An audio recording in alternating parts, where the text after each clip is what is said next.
Ni baada ya kukutana manusura mkasa wa kanisa la Kenya Assemblies of God lililoko Kiambaa mjini Eldoret, ambapo wabunge hao Joseph Kiuna wa Molo, Jeremiah Kioni wa Ndaragwa, Nderitu Mureithi wa Laikipia Mashariki na Nelson Gaishuhi wa Subukia walitangaza kwamba watachukua hatua iwapo masaibu ya waathiriwa ghasia za baada ya uchaguzi walio kwenye kambi za wakimbizi hayatatekelezwa ipasavyo.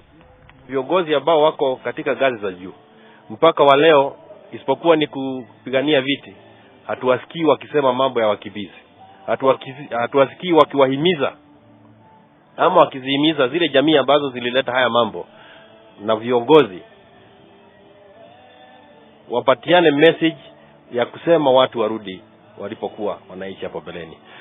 Huku wakidai kwamba fedha zilizotengewa waathiriwa zimetumiwa vibaya, wabunge hawa walitaka kupewa utaratibu wa fedha zilivyotumika, au sivyo watakatiza shughuli za bunge pindi bunge litakaporejelea vikao vyake wiki ijayo.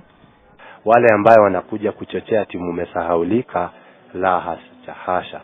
Kama ni Prime Minister anajua, kama ni President anajua bado mko, na ni kwa sababu sisi wabunge kila mara tunaendelea kusema watu wetu ambaye waliadhiriwa wakati ule waangaliwe vizuri, waweze kurudi manyumbani, kwa sababu ni haki ya kila mtu.